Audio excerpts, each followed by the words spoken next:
Para mahasiswa, pada bagian ini kita akan bersama pelajari permodelan sistem. Mengapa permodelan sistem penting di dalam teknik kendali? Karena tanpa kita memahami karakteristik suatu sistem, kita tidak akan memiliki kesempatan untuk bisa mengendalikannya. Sementara karakteristik suatu sistem bisa kita lihat atau bisa kita analisis lebih mudah dengan merumuskan terlebih dahulu model matematiknya. Jadi para mahasiswa, tahap pertama dan tantangan utama ketika kita ingin mengendalikan suatu sistem adalah kita memahami terlebih dahulu karakteristik sistem tersebut. Para mahasiswa untuk bisa menampilkan model matematik dari karakteristik suatu sistem, ada beberapa tahap yang kita lakukan, yang perlu kita lakukan. Saya coba akan tuliskan di whiteboard tahap-tahap dari upaya kita untuk merumuskan model matematik dari suatu sistem. Yang pertama, kita perlu melakukan inventarisasi variabel yang berperan dalam sistem itu. Sebisa mungkin sebanyak-banyaknya.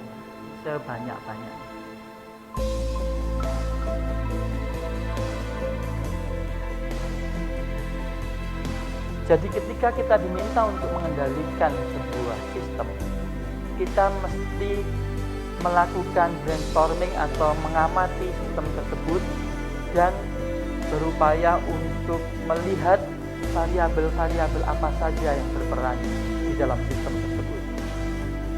Jadi itu tahap pertama yang harus kita lakukan.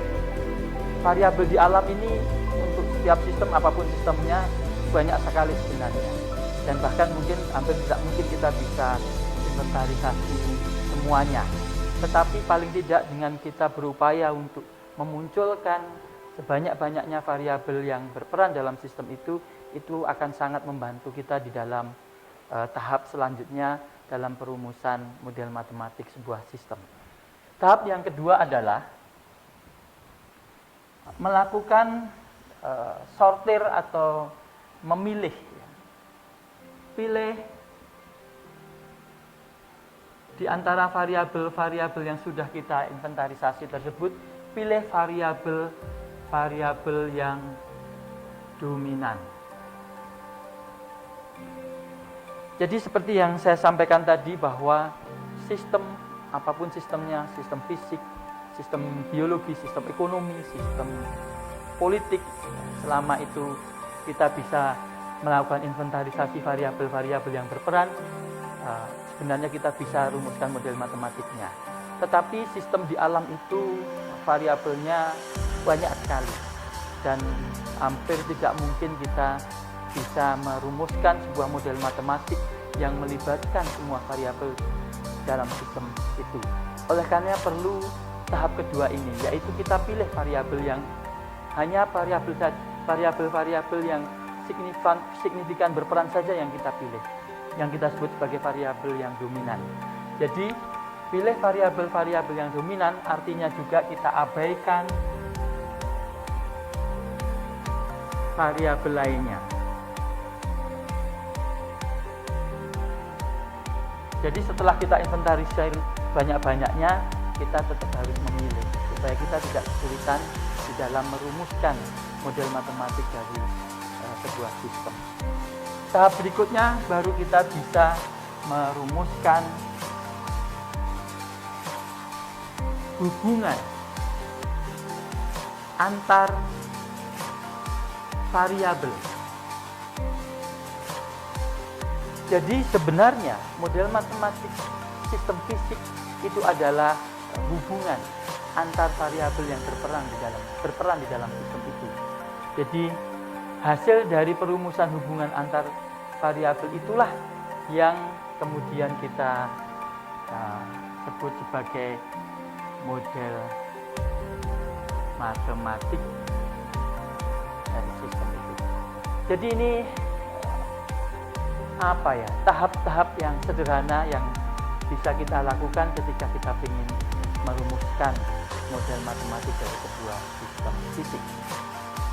Baik, kita coba gunakan tahap-tahap ini untuk melakukan analisis dan pada akhirnya untuk merumuskan hubungan antar variabel atau merumuskan model matematik dari sebuah sistem. Seperti yang saya gambar berikut ini. Ini bisa menjadi contoh. Ada sebuah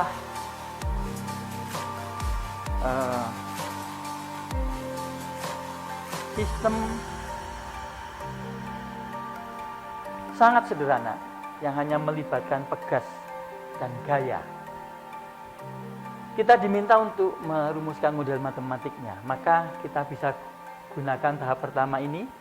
Coba kita inventarisir variabel-variabel yang berperan sebanyak-banyaknya di dalam sistem pegas dan gaya ini. Karena melibatkan gaya, pasti variabel yang berperan pasti gaya, dan ini pasti signifikan ya. Kemudian yang selanjutnya ini ada pegas. Di dalam pegas itu ada banyak parameter, ada banyak variabel. Tetapi kita tentu masih ingat bahwa ketika kita bicara pegas, kita akan selalu ingat variabel atau parameter kekakuannya. Ini yang akan menentukan seberapa besar perpindahan atau regangan dari pegas ketika dia mendapatkan gaya. Sebenarnya masih ada beberapa variabel lain, misalnya berat dari pegas itu, kemudian mungkin juga gaya gesek, atau jangan-jangan juga sudut dari gaya yang mungkin berperan di dalam sistem ini. Jadi kita perlu tampilkan semuanya. Jadi kita sudah dapatkan dari tahap pertama itu, dalam kasus ini, dalam yang kita lihat ini, paling tidak kita sudah mendapatkan beberapa variabel, yaitu F, kekakuan gas, kemudian ada F, gaya gesek udara misalnya, atau kemudian berat atau dari pegas. Tetapi ada satu lagi yang sangat penting yang belum kita munculkan di sini, yaitu ketika gaya itu bekerja terhadap pegas, maka pegas itu akan meregang, artinya terjadi perpindahan. Misalnya perpindahan ini kita simbolkan dengan X, maka kita menemukan satu lagi variabel yang berperan di dalam sistem pegas dan gaya ini. Tahap berikutnya adalah kita pilih hanya variabel yang dominan saja. Nampak jelas bahwa beberapa variabel di sini meskipun berperan tetapi tidak terlalu signifikan pengaruhnya, sehingga perlu kita eliminir, perlu kita hapus. Karena ini akan menyulitkan ketika kita harus masukkan di dalam salah satu komponen untuk penyusunan model matematik, karena kemudian variabelnya menjadi terlalu banyak, jadi terlalu rumit.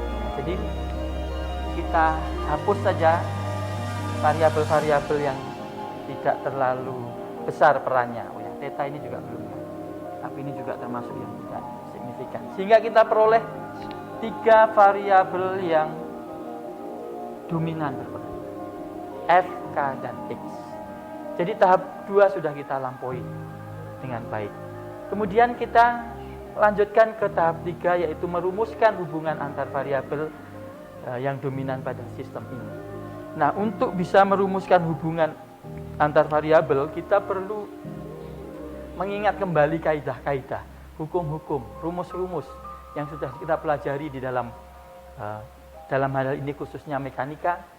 Nah, nanti mungkin kalau kaitannya dengan energi, kita juga harus ingat-ingat kembali kaidah-kaidah atau hukum-hukum tentang energi dan seterusnya, tergantung sistem apa yang sedang kita tinjau.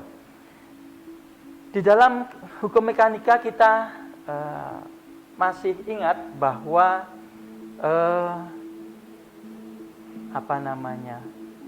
ada satu konsep keseimbangan gaya, konsep keseimbangan gaya, dan kita bisa gunakan itu untuk melakukan analisis rumusan hubungan antar variabel.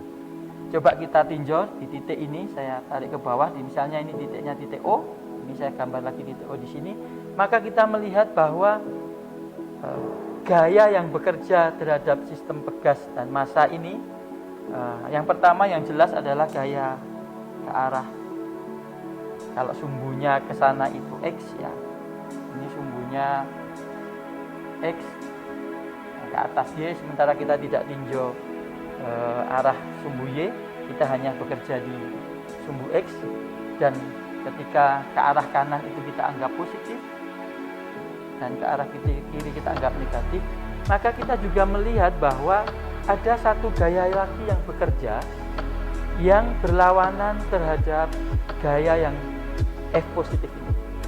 Gaya apa itu? Ya, gaya pegas. Gaya pegas ini gaya yang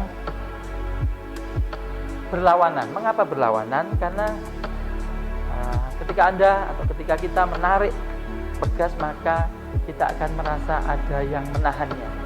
Kita merasa berat. Kenapa? Karena pegas ini sebenarnya melawan ya.